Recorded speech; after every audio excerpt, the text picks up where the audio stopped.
Hola, ¿cómo estás? Muy buenas tardes. Te doy la bienvenida una vez más a Todo tiene un porqué en la televisión pública argentina. Hoy volvemos a hablar de países y el país que nos toca hoy es nuestro vecino, el gigante sudamericano Brasil. A Brasil vamos a dedicarle el programa de hoy. Brasil tiene una historia, tan rica, vasta, enorme como su territorio y vamos a detenernos hoy en particular en un periodo de la historia brasileña en el siglo XIX.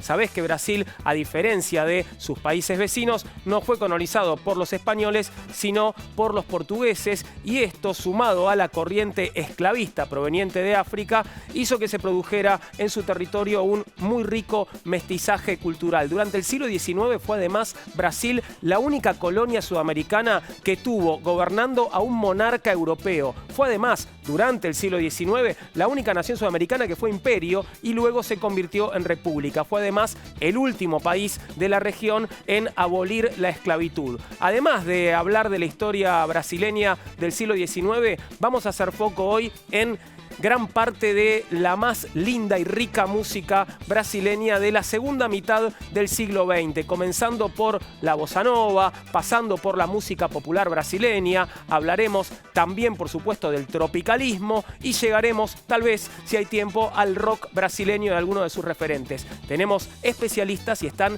mis compañeros también para decir lo suyo. ¿Cómo estás, Paloma Boxer? Muy bien, ¿vos, Juan? Bien, gracias. Sabemos por los restos arqueológicos que las primeras civilizaciones del Brasil datan aproximadamente desde el 9000 a.C. y al momento de los conquistadores españoles, al momento que arribaron, había más o menos 4 millones de habitantes en el actual territorio brasileño. Sí.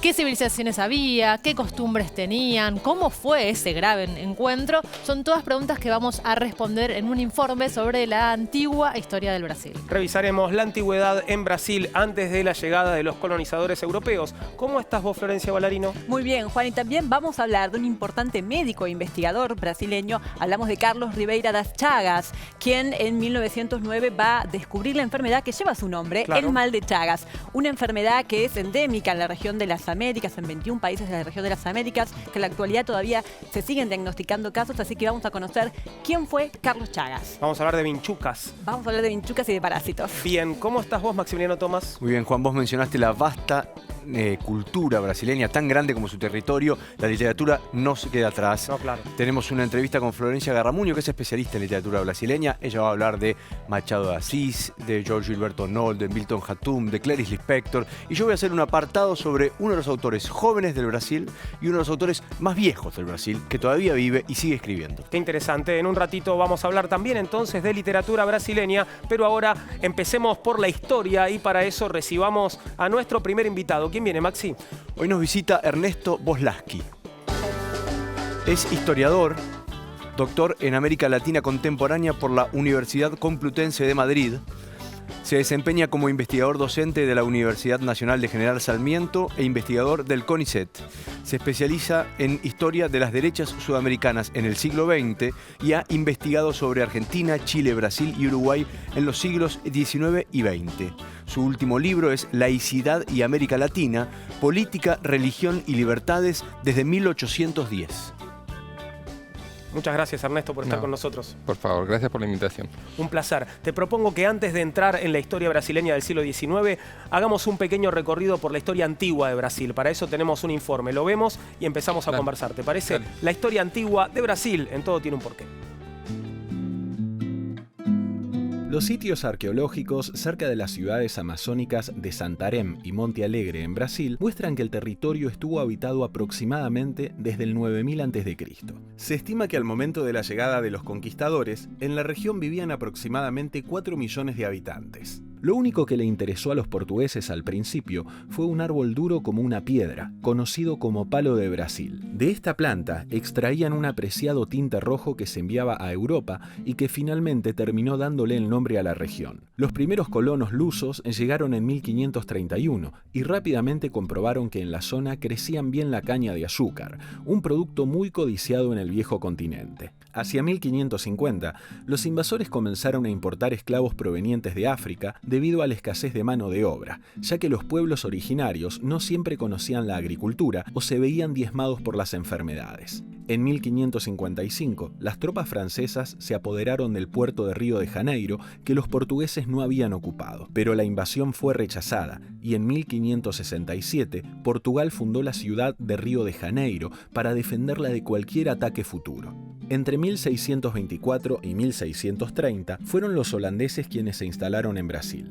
pero pocos años más tarde debieron abandonar el continente tras una heroica rebelión de los brasileños que actuaron sin la ayuda portuguesa. A lo largo de los siglos XVII y XVIII, los bandeirantes, un grupo de exploradores conformados en su mayoría por mestizos de padre europeo y madre indígena, que dominaban el portugués, el tupí-guaraní, las técnicas de supervivencia indígenas y las armas europeas, se adentraron en territorio de Brasil. Estas bandas vagaban por el interior del país en busca de esclavos indígenas, cartografiando territorios desconocidos y exterminando a las comunidades locales. Partían desde Sao Paulo, pero a mediados del siglo XVII se habían extendido hasta las estribaciones andinas del actual Perú y las tierras bajas de la Amazonia. Debido a estas incursiones, el país aumentó sus fronteras hasta alcanzar prácticamente su tamaño actual. A medida que los portugueses multiplicaban sus asentamientos, se unificaban y fortalecían la lengua y la cultura. Su sociedad y su economía se basaban principalmente en la exportación de oro y azúcar. De hecho, este cultivo, ubicado principalmente en el noreste, fue la principal fuente de riqueza de Brasil desde el siglo XVI hasta el XVIII. Además, le brindó a la corona portuguesa sus ingresos más altos hasta la independencia. Mientras tanto, a mediados del siglo XVIII, el primer ministro del rey Sebastián José de Cavallo y Melo, marqués de Pombal, introdujo en Brasil una serie de reformas que afectaron profundamente la vida social, administrativa y religiosa de la colonia. Entre otras, logró derechos legales a los indios, creó 2 empresas privilegiadas para supervisar el comercio brasileño y estableció un monopolio sobre los campos de diamantes. Además, en 1759 expulsó a los jesuitas de Brasil y de a poco centralizó al gobierno brasileño durante las últimas décadas del dominio portugués. Brasil se convirtió lentamente en una nación. Sin embargo, la transición no fue del todo pacífica. José Joaquim da Silva Xavier, conocido popularmente como Tiradentes, que quiere decir sacadientes en portugués, ya que era dentista, instigó en 1789 la primera rebelión contra la corona lusitana, pero fue derrotado y ejecutado en 1792, y sin saberlo en su martirio, los colonos lo convirtieron en un héroe nacional. Paralelamente, en Europa, la figura de Napoleón Bonaparte crecía cada vez más, al punto de que años más tarde establecería un nuevo orden internacional que amenazó profundamente a Portugal y terminaría incidiendo de manera decisiva en la vida de Brasil. Veíamos, Ernesto, en el final del informe a Napoleón y obviamente hubo consecuencias importantes, ¿no?, de las guerras napoleónicas en Europa sobre lo que sucedía en Brasil. ¿Cuáles fueron? Sí, a ver, hacia 1805, 1806, Napoleón se había hecho dueño de casi toda Europa continental, había vencido a los austríacos, a los prusianos, a los rusos. Lo que le quedaba enfrente eran los británicos y sobre todo el poderío de la Marina británica. Entonces, Napoleón decide que la Europa continental debe bloquear. Para ello, lo que necesita es cerrar el filtro, que es la costa de Portugal. Entonces presiona sobre España y presiona sobre Portugal para que los ingleses no puedan colocar sus productos. Por eso la invasión a Buenos Aires en 1806, 1807, y también presiona, como dije, a la corona portuguesa. La presión de Napoleón es: o le declaran la guerra a Inglaterra e impiden el desembarco de productos, o los invadimos. Portugal tiene una alianza histórica con Inglaterra, entonces ahí el que en ese momento actúa casi como rey, que es Don João, ¿no? Él no era el rey, la madre era la reina, toma una decisión que es bastante llamativa, que es que en pocos días decide organizar el traslado de toda la corte, de toda la administración del reino a Brasil. Entonces se inicia un proceso que es único, que organizan en muy pocos días el traslado en algo así como 15 barcos de 10.000 personas, ¿no? Acelerado y a las corridas porque los franceses están ingresando al territorio portugués. Entonces es un episodio maravilloso imaginar la mudanza de 10.000 personas, 10.000 personas de élite que no van a levantar una caja, estamos hablando, ¿no? pero se llevan, además de estas personas, los archivos, la biblioteca, los elementos para practicar las ciencias, la administración general de un imperio que ocupaba diversos puntos del planeta, ¿no? ¿Y cómo es ese exilio de Don João en Brasil? Ese exilio le lleva varios años, primero porque la ocupación de Napoleón empieza en 1808, pero termina recién con 1814. Entonces está varios años. Es interesante qué es lo que le pasa a esto que era una colonia, Brasil, con lo que se llama la internalización de la metrópoli. ¿Qué es lo que pasa allí? Bueno, se instala Don João la corte, esto transforma completamente la ciudad de Río, que pasó de ser la capital de un, ni siquiera de un virreinato, ¿no? Termina transformada en la capital de una corte europea. Entonces tenés la creación del teatro, la biblioteca, la primera imprenta que hay en Brasil, la creación de nuevas sedes para las tropas. Una buena parte de la clase alta de Río de Janeiro es desplazada de sus palacios para darle lugar a la aristocracia que proviene de Portugal. Entonces es un caso extraño porque es una corte europea asentada en América. Don João va a seguir ahí hasta 1820, es decir, se queda cerca de 12 años en Brasil, hasta el momento en el cual, por una serie de episodios en Portugal, lo convocan para que regrese a convertirse en rey en Portugal. Ese es el momento en el cual se convierte en Juan VI, en Portugal. Él se convierte en Juan VI pocos años antes, en 1816, cuando muere su madre. La madre estaba afectada de salud mental desde hace un tiempo, no ejercía, pero él legalmente no podía ser el rey mientras ella estuviera viva, él era regente. En 1816 él se convierte en Juan VI, ¿no? Y es rey de Brasil y de Portugal. En 1820 él vuelve a Portugal. Que es cuando muere la reina. Cuando muere la reina, en efecto, él vuelve porque lo que está en juego es la posibilidad de que Portugal devenga república. Entonces, para abortar ese proceso, dice, abandono Río y vuelvo a Lisboa. ¿Y qué reformas introdujo en Brasil? La más importante de ellas, por el impacto que tiene en el largo plazo, es el desmantelamiento del sistema colonial, que permitió que diversos puertos brasileños pudieran comerciar no solo con Lisboa, sino con otras potencias europeas. Abre los puertos. Abre los puertos, lo cual significa básicamente abrírselos al Reino Unido, que es el principal beneficiario. Entonces, llegan muchísimos más productos británicos, tienen que pagar menos impuestos, menos tarifas. Entonces, esto hace que el consumo dentro de Brasil, consumo de bienes manufacturados británicos principalmente, se multiplique. También facilita la exportación de bienes brasileños, básicamente el algodón, el azúcar y posteriormente del café. Pero digamos que ese ingreso de Don João y de la corte implica también para Brasil la posibilidad de una conexión mucho más amplia, efectiva, con la principal potencia del capitalismo en ese momento.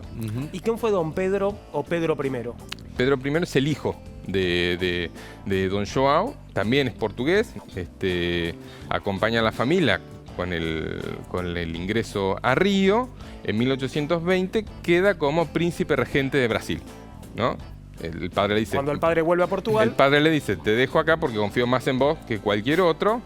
Y entre el 21 y el 22, cuando las cortes de Lisboa le dicen al príncipe, usted tiene que volver, ¿sí?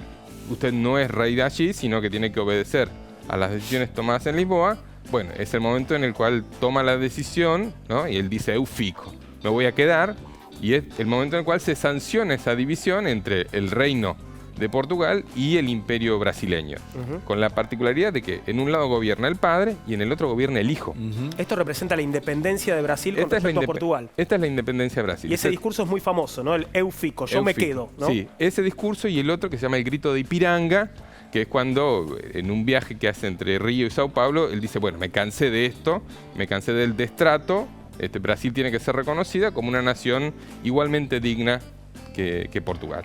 Pero claro, tienen el problema de que no es una independencia en la cual uno pueda encontrar un abismo ideológico, étnico, entre la colonia y el colonizador. ¿Sí? Pues de hecho, las dos máximas autoridades son parientes.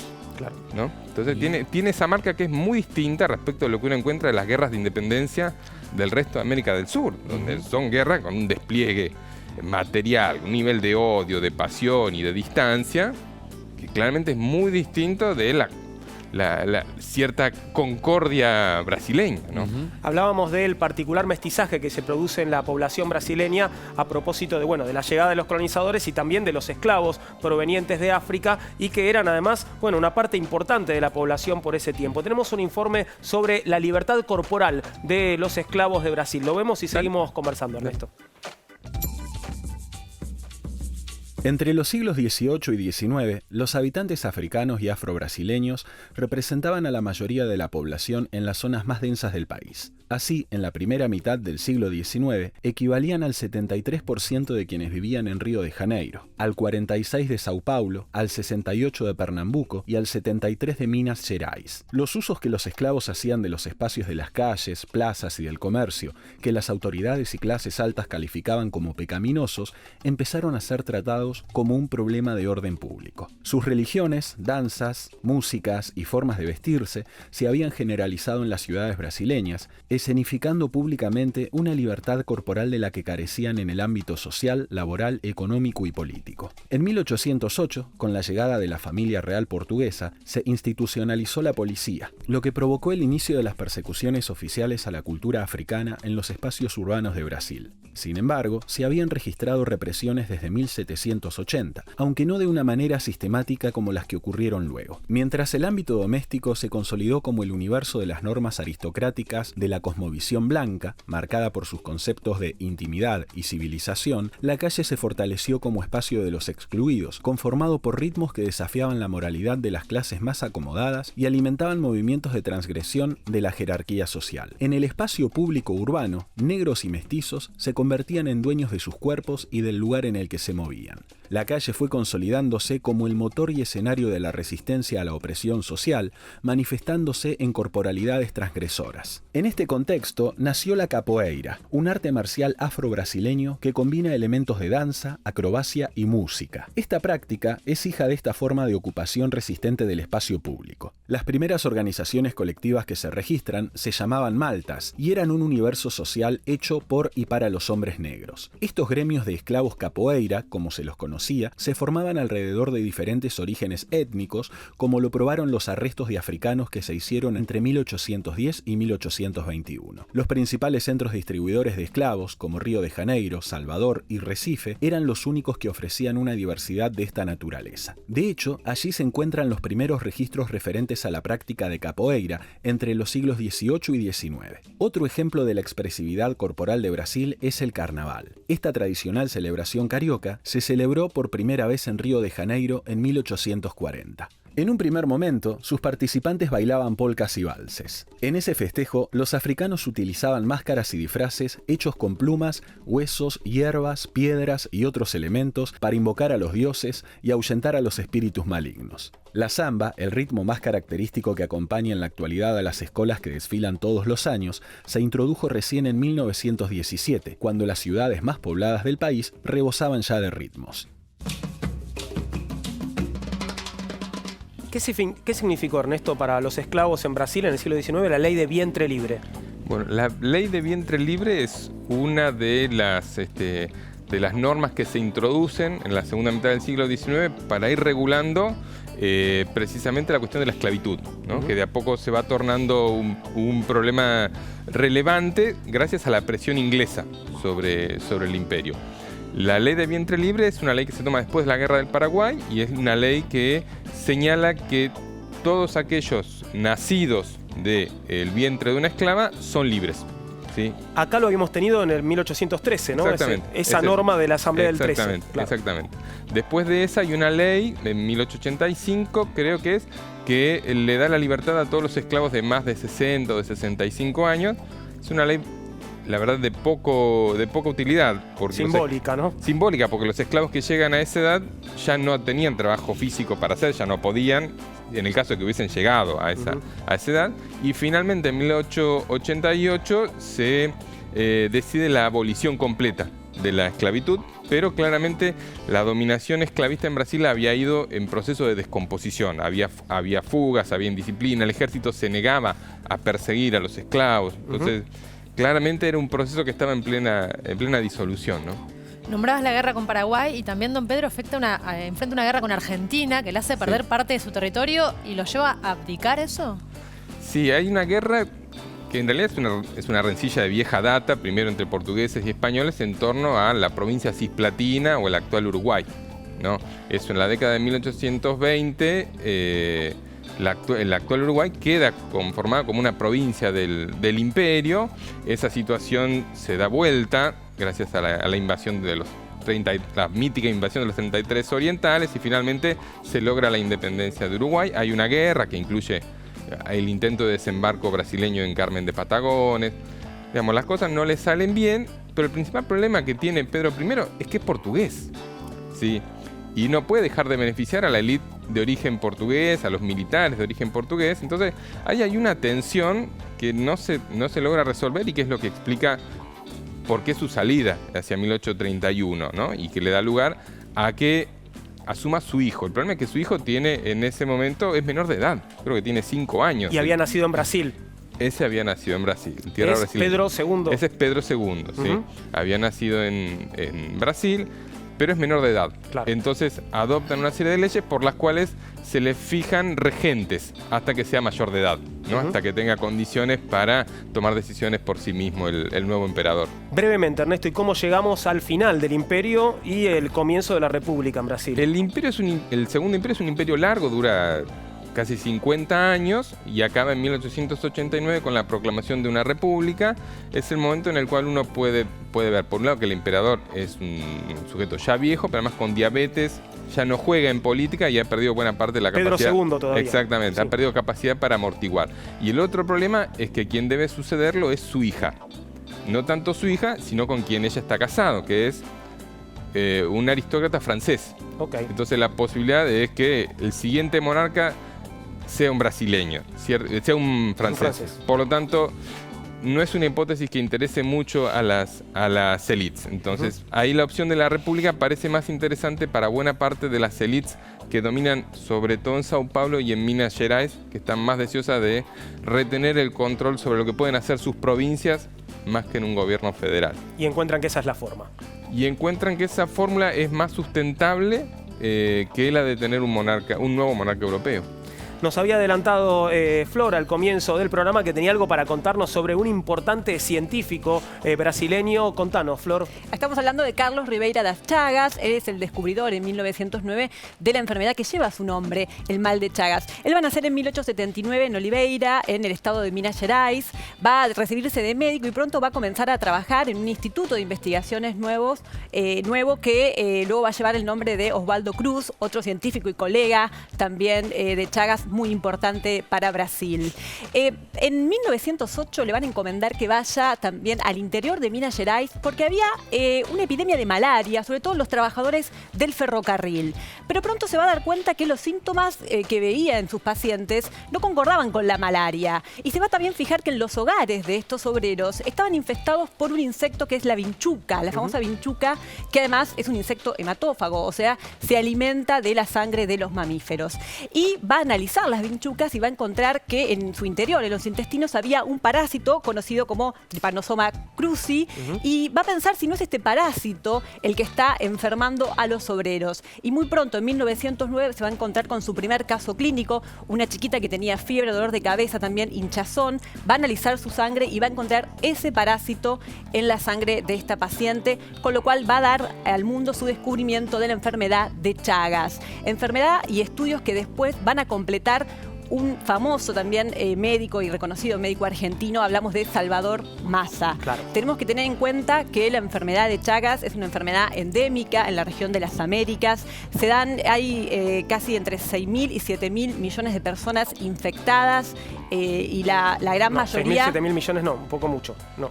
Entre 6.000 y 7 millones. Ahí va. Perdón, de personas infectadas en el mundo, la mayoría en la región de las Américas. Se dan anualmente casi 20.000 casos y debido a la globalización también tenemos casos en otros países, también en Europa y también hasta en Japón hemos tenido casos de esta enfermedad. La enfermedad tiene dos fases. Una fase aguda, que es al principio de la infección, que puede no causar síntomas y ahí provoca fiebre, hinchazón, dolor de cabeza. Y también una fase que se llama crónica, que el parásito está como dormido, como ahí como latente, pero bueno, va dañando muchos de los órganos, sobre todo el corazón, el aparato digestivo, y después con el tiempo puede lamentablemente causar la muerte. Por eso es muy importante, hay un tratamiento contra el Chagas que es 100% eficaz, pero si se administra la primera fase de la enfermedad. Por eso es muy importante las personas que sospechan que tienen esta enfermedad, que se realicen un análisis de sangre y se pueda detectar ahí el parásito. La detección temprana, ¿no? Del mal de Chagas. Tal cual. Podés mandarnos tu porqué a porqué@mandarinatv.com. En redes sociales nos encontrás en Facebook como Todo Tiene un Porqué, en Instagram y Twitter @porqué_tv. Estamos dedicándole el programa de hoy a Brasil y después de la tanda hablaremos de la música brasileña, hermosa música, y también de la literatura y tal vez algo más. Espéranos, ya volvemos.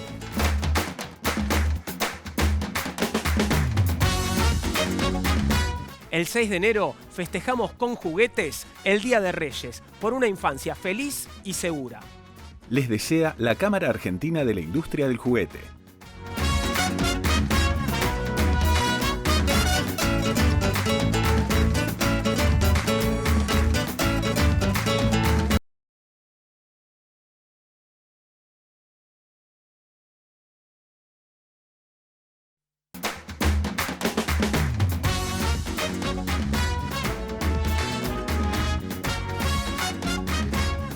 Continuamos con Todo Tiene un Porqué. Esta tarde estamos hablando de Brasil y hay una historia muy particular que vincula al gran director de cine Orson Welles, el responsable para muchos de la mejor película de la historia. Estamos hablando de Citizen Kane y Brasil, y en particular el carnaval de Brasil, pero también unos pescadores. Te contamos esta historia, el carnaval en Brasil de Orson Welles. En 1942, durante la Segunda Guerra Mundial, Orson Welles viajó a Brasil a filmar una película llamada It's All True. La idea del proyecto había sido impulsada por Nelson Rockefeller, uno de los hombres más ricos del mundo y quien dirigía la Oficina de Coordinación de Asuntos Interamericanos. El organismo oficial tenía el objetivo de fortalecer las relaciones culturales y comerciales entre Estados Unidos y América con el fin de mermar la influencia del eje en la región. La compañía cinematográfica detrás del film era RKO, de Hollywood, en la que Rockefeller era accionista y para la que trabajaba Welles. Luego de algunas dudas, el director se sumó al proyecto y viajó a Brasil sin guión. El país vecino presionó para que la película fuese sobre el carnaval, con la intención de usarla como promoción turística. De hecho, el funcionario brasileño encargado de colaborar con la producción era el jefe del departamento de turismo. Welles se propuso contar la historia del samba al entender que se trataba de la expresión más poderosa de la cultura popular del país y que era una contribución de los afrodescendientes. Entonces comenzó a conocer las favelas en donde había nacido el característico género musical. Su idea era dividir su film en 3 segmentos. Uno de ellos sería sobre un niño mexicano y su toro, llamado My Friend Bonito, por el que también debía viajar a México para su realización. El segundo se centraría en el Carnaval de Río de Janeiro, y el tercero aún no lo tenía definido. Durante su estadía en Brasil, Welles se enteró de una historia sobre 4 jangadeiros, como se llama a los pescadores pobres del nordeste brasileño, que se habían hecho conocidos por una protesta contra sus condiciones de trabajo. Para eso habían navegado unos 2.500 kilómetros desde Fortaleza hasta Río de Janeiro durante 61 días a bordo de una balsa. La intención del viaje fue lograr que el gobierno estadual regulara el trabajo de los pescadores. El hecho llamó la atención de los medios nacionales y del propio Welles, quien decidió entonces que esta historia integraría el tercer segmento de la película. Promediando el rodaje, los directivos de RKO se disgustaron por el material de Welles sobre el carnaval debido al interés del director por mostrar las favelas de Río para contar las raíces del samba. Tanto el estudio cinematográfico como la Oficina de Coordinación de Asuntos Interamericanos se negaban a retratar la precaria forma de vida de los afrobrasileños. Así, RKO suspendió la producción, pero Welles persistió en sus esfuerzos por terminar Four Men on a Raft, la tercera parte de su película dedicada a los pescadores, y avanzó con un presupuesto y un equipo mucho más pequeños. Si bien el célebre director filmó el material, nunca llegó a editarlo. Las cintas cambiaron de manos varias veces y luego se perdieron y destruyeron. En 1985, el año en que Welles murió, se encontró en una bóveda de la Paramount el material sobreviviente. Sin guión, pero basándose en cartas y memorandos, Richard Wilson, el asistente de Welles en Brasil, logró armar una versión de 22 minutos de la historia de los Jangadeiros que se mostró en el Festival de Cine de Venecia de 1986, más de 40 años después de que fuera filmado.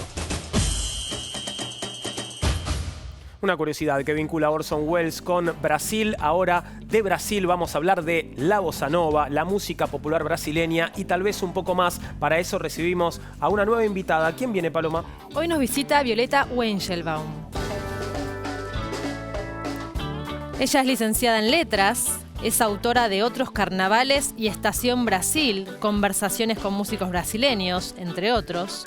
Es crítica cultural y traductora y fue directora y editora de varios medios gráficos, culturales y editoriales de libros. Muchas gracias, Violeta, por estar con nosotros. Gracias a ustedes. Bueno, ¿a qué se llama bossa nova? ¿Cuándo y dónde surge? La bossa nova es un movimiento de renovación de la música brasileña, básicamente. Es un movimiento que viene a renovar el samba tradicional. Surge al final de la década del 50. Hay un poco de discusión sobre exactamente en qué año. Suponemos que el 58 sería el año exacto porque es la primera grabación de Chega de Saudade, que es el himno, que es un himno un poco particular además porque es una canción de Vinícius de Moraes y Tom Jobim que grabó João Gilberto, y es particular porque no es una canción muy bossa nova. Su título lo es absolutamente. Chega de Saudade quiere decir basta de nostalgias. De hecho, hay una curiosidad y es que el disco cuando salió en la Argentina se llamaba Basta de Nostalgias.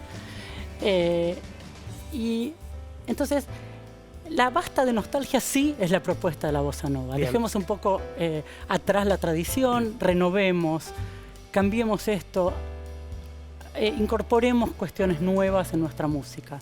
De hecho, bossa nova es una expresión que ya se usaba desde los años 30 en Brasil, justamente para llamar a aquello que era un poquito diferente, con cierta curiosidad, con una vuelta de tuerca, ¿no? Distinta. Pero Chega de Saudade es una canción que habla de la saudade, que habla del pasado. Es como un título un poco voluntarioso, como programático tal vez. Y se podría decir que lo más importante de la bossa nova no fue tanto compositivamente, sino el modo de interpretar. João Gilberto, que fue el gran definidor de la bossa nova en la medida en que tocaba de una manera particular, simplificaba la melodía, la armonía tenía una sofisticación que no tenía hasta ese momento, pero siempre manteniéndose dentro de una simplicidad que no tenía la música. ¿Sabés, Violeta? Tenemos un informe sobre esta primera grabación a la que te excelente. referís. Así que te propongo que lo veamos. Dale. Y seguimos conversando sobre la bossa nova. La primera grabación, João Gilberto, en el año 1958.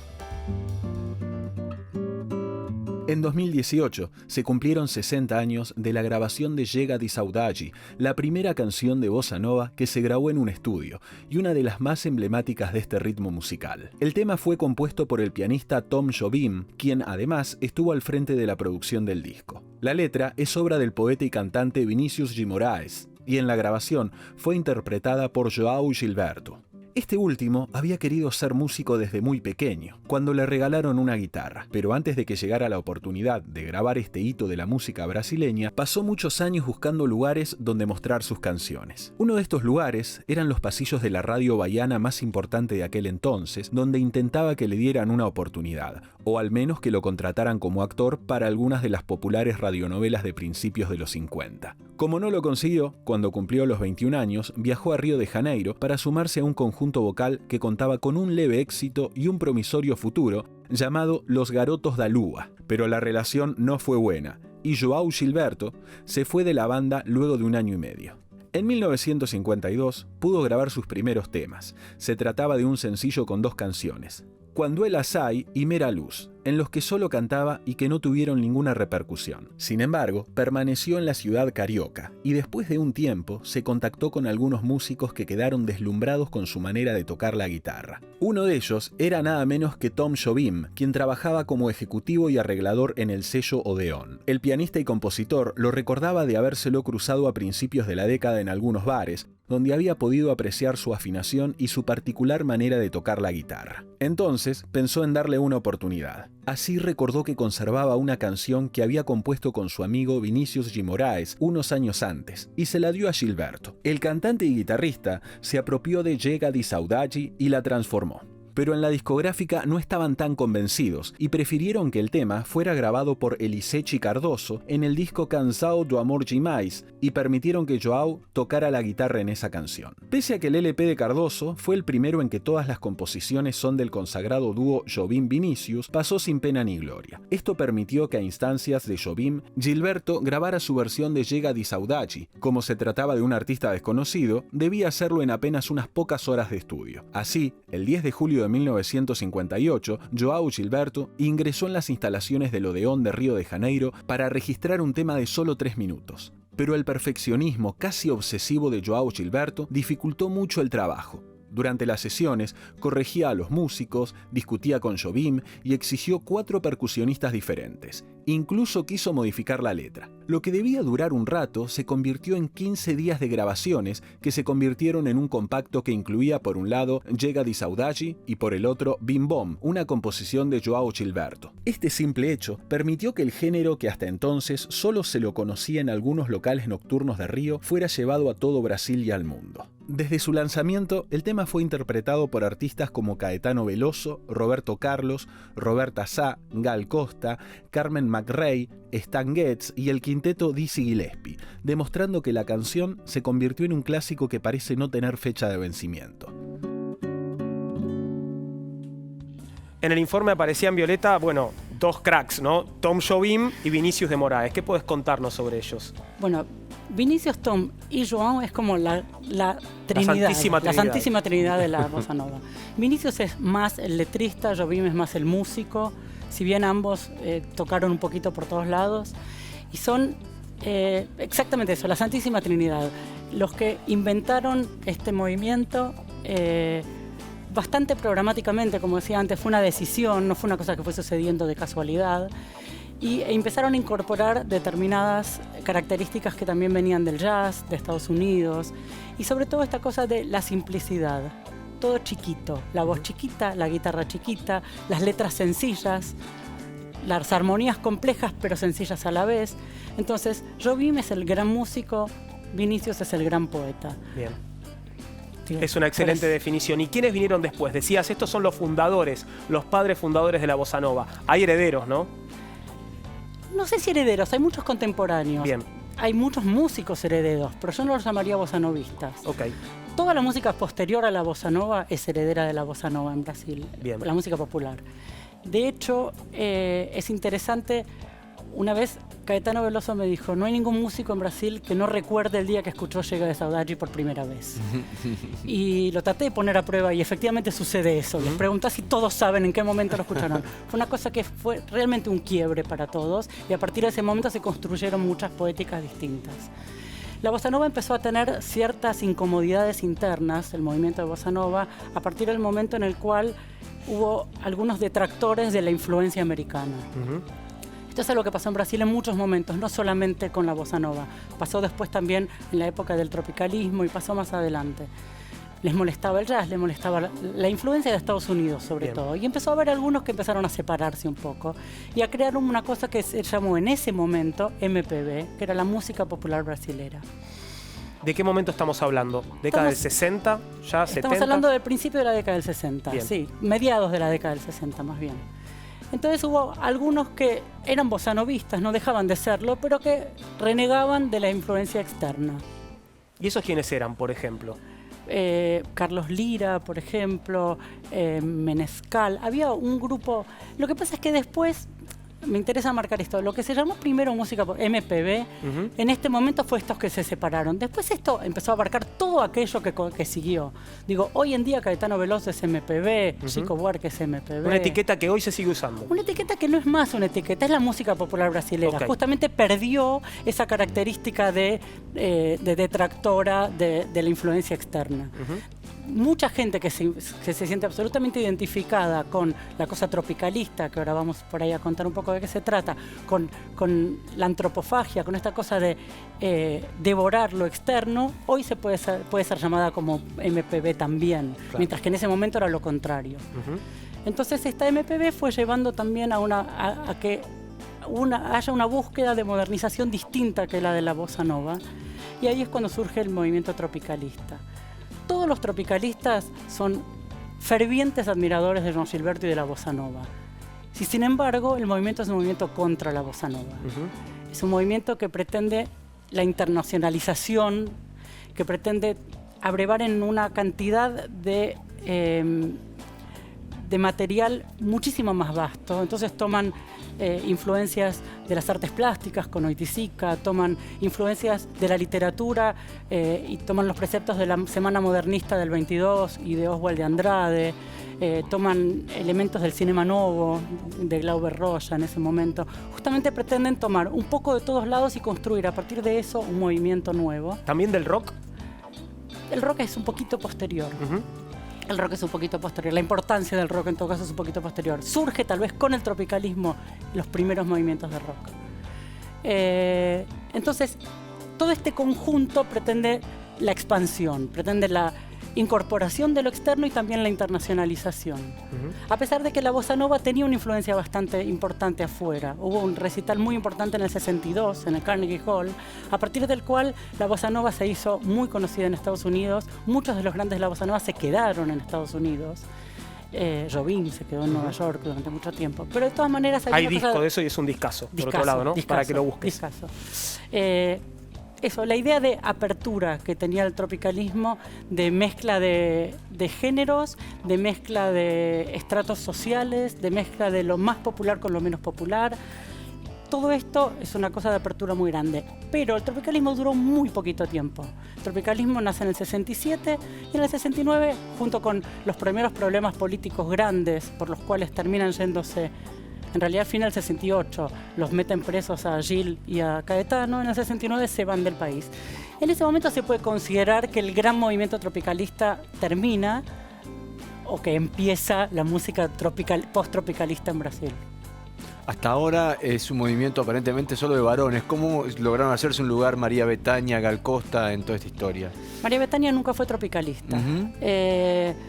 María Bethânia estuvo siempre muy cerca del núcleo tropicalista porque era la hermana de Caetano y porque era el núcleo bahiano, pero nunca fue tropicalista. Gal Costa, en cambio, sí fue la gran voz del tropicalismo, la gran voz bahiana del tropicalismo.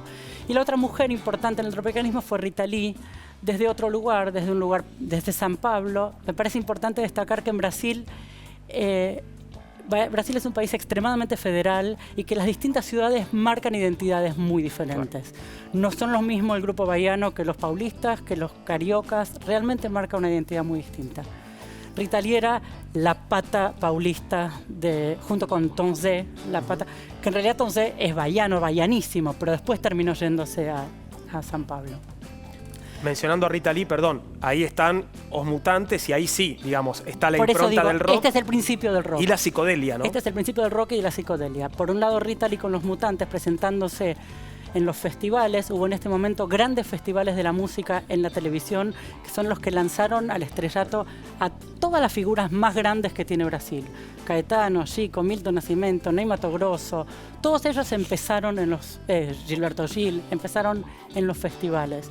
En estos festivales, en los más famosos que fueron en el 68, Gilberto Gil presentó una canción con un grupo que eran Los Mutantes, y Caetano presentó una canción con un grupo argentino de rock que se llamaba Los Beat Boys.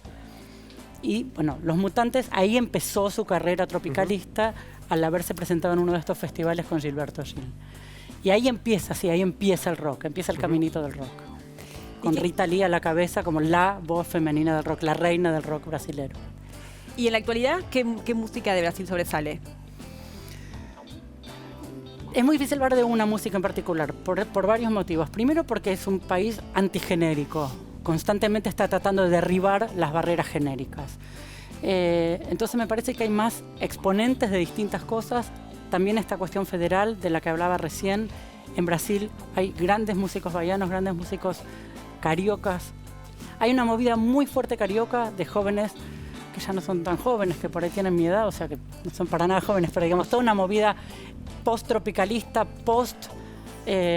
Arnaldo Antunes. Digo, después de los tropicalistas vino todo un grupo que fue Arnaldo Antunes, Adriana Calcañoto, Marisa Monti, Carlinhos Brown, esa edad, que son los que ahora tienen, digamos, entre 45 y 55 años. Ahí nombraste a los tribalistas. Ahí nombré a los tribalistas, claro, que tienen esa característica justamente que son un baiano, una carioca y un paulista, ¿no? Es como...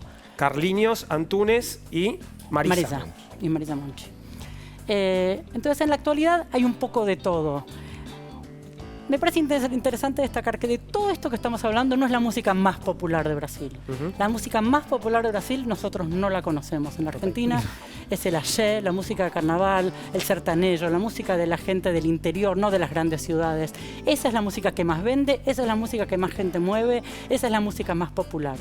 Toda la música de la que nosotros solemos hablar es música de clase media. Lo que no quiere decir que no haya alguna pata en cada lado, ¿no? Pero es música de clase media. Y de exportación probablemente, ¿o no? No toda.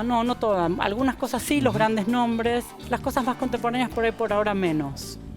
Vamos a hablar un poquito de literatura ahora. Florencia Garramuño es doctora en letras y directora del programa en cultura brasileña y nos hace, bueno, un pequeño pantallazo de la literatura brasileña. Los autores clásicos de la literatura brasileña son muchos y muy diversos. Si empezamos por el barroco, no se puede dejar de mencionar a Gregorio de Matos Guerra, luego en el romanticismo Gonçalves Dias o José de Alencar, por supuesto Machado de Assis, que es clásico no solamente de la literatura brasileña, sino de la literatura universal, el gran escritor latinoamericano del siglo XIX. Y luego están, claro, los autores modernistas, vanguardistas de los años 20, Oswald de Andrade, Mario de Andrade. En el mismo momento de ese modernismo paulista urbano hay un modernismo regionalista representado por Graciliano Ramos y Guimarães Rosa, te diría. Pero la poesía también fue muy importante y es considerada como canónica y clásica autores como Carlos Drummond de Andrade, Joan Cabral de Meloneto. Y no quiero dejar de mencionar mujeres, que por supuesto hubo mujeres siempre, solo que nunca tan reconocidas, pero en el momento del modernismo estaba Raquel de Queiroz, en la poesía Cecilia Meireles y Clarice Lispector, que es la gran escritora brasileña, también latinoamericana. A pesar de que la literatura brasileña haya tenido una fuerte influencia y relación hasta el momento contemporáneo con la literatura portuguesa, también desarrolló una relación muy importante con otras literaturas y específicamente con las otras literaturas latinoamericanas escritas en español o en castellano más bien, ¿no?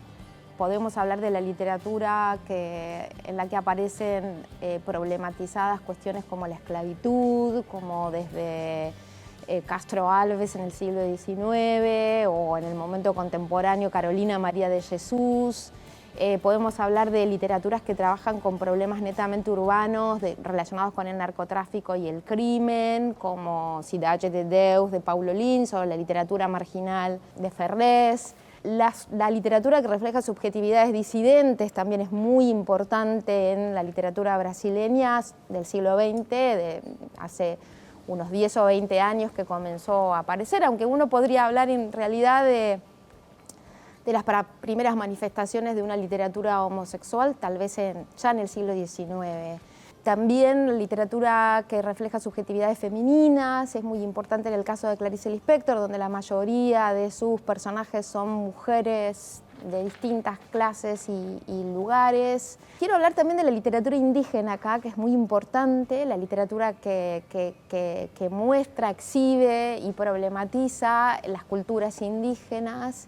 Es muy vasta, muy impresionante. En estos últimos años han surgido libros como Aqueda do Céu, de David Copenagua, donde se muestra toda la cosmogonía Yanomami, pero también hay libros que trabajan sobre las culturas Krenak o un libro muy interesante de Josely Anabaptista, que traduce y al mismo tiempo recrea en poesía cantos guaraníes. Eso me parece que también es muy importante. Si bien es importante en todas las literaturas latinoamericanas, creo que la brasileña también, por su extensión y diversidad, es muy variada, ¿no? O sea que, no sé, es como interminable. Está la literatura del sertón brasileño, o sea, del nordeste seco, la literatura de Jorge Amado, que representa las culturas de ascendencia africana, y el candomblé y las religiones que vinieron de África. Son realmente muy variadas. Una constante, ¿no? Todo parece interminable, inabarcable cuando hablamos de Brasil, pero Maxi nos había prometido presentarnos a dos autores, uno muy anciano y uno bastante joven, ¿no? Sí, hay que sintetizar obligadamente a la hora de hablar de Brasil. El joven, que también no es tan joven, Violeta tiene nuestra edad, es Daniel Galera, nació en 1979, pero bueno, es uno de los autores, si querés, más influyentes de las nuevas generaciones en Brasil. Acá lo conocimos por un libro que publicó Interzona en 2008 y se llamaba Manos de Caballo, que arrancaba con una escena muy atractiva, que era un personaje, el ciclista urbano, que después va a ser agarrado en 3 momentos distintos de su vida para contar la novela, que baja es paulista, baja una suerte de morro en bicicleta a toda velocidad, esquivando autos y personas, ¿no? Es como una novela con muchísimo movimiento, y por lo general la literatura galera tiene mucho movimiento, mucho físico, al mismo tiempo que mucha psicología. Por años no se volvió a conocer nada más, hasta que apareció hace poco Barba empapada en sangre, una novela bastante más voluminosa que Manos de Caballo, y ahora publicó una última novela que todavía no llegó a la Argentina, que se llama Las 12:20 de la noche. Bien. Y el grande, que este sí que es grande en serio, es ni más ni menos que Rubén Fonseca, que nació en el 25, tiene 94 años, que empezó a escribir tarde, es decir, empezó a escribir después de los 40 años. Antes se había dedicado al derecho penal, había sido abogado, había llegado a ser comisario en Río de Janeiro, por eso tiene muchos cuentos y algunas novelas donde los protagonizan policías y el famoso abogado Mandrake, que es un personaje que él cínico y amoral que él construyó. Empezó tarde, pero no por eso tiene una obra breve. Tiene 17 libros de cuentos y unas 15 novelas al día de hoy. Es un personaje completamente raro, da muy pocas entrevistas, es amigo de un escritor completamente misterioso, amigo personal de Thomas Pynchon, por ejemplo. ¿En serio? Sí. ¿Sabe dónde vive? Le conoce la cara. Y seguramente se escriben, y tiene títulos alucinantes. Sus libros tienen algunos títulos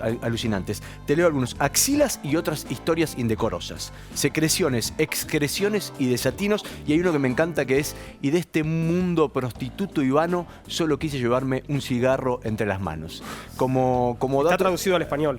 Todos estos están traducidos al español, y la particularidad es que de esos 17 libros de cuentos, la editorial Tusquets en la Argentina, en el año 2018, es decir, el año pasado, los compiló y los publicó en 3 volúmenes. Bien. Están Cuentos 1, Cuentos 2 y Cuentos 3. Se pueden conseguir en todas las librerías de Rubén Fonseca. Rubén Fonseca y Galera. Y Daniel Galera. Los dos autores que nos presentaba Maximiliano Thomas. Hacemos una pequeña pausa y volvemos enseguida para seguir hablando de Brasil.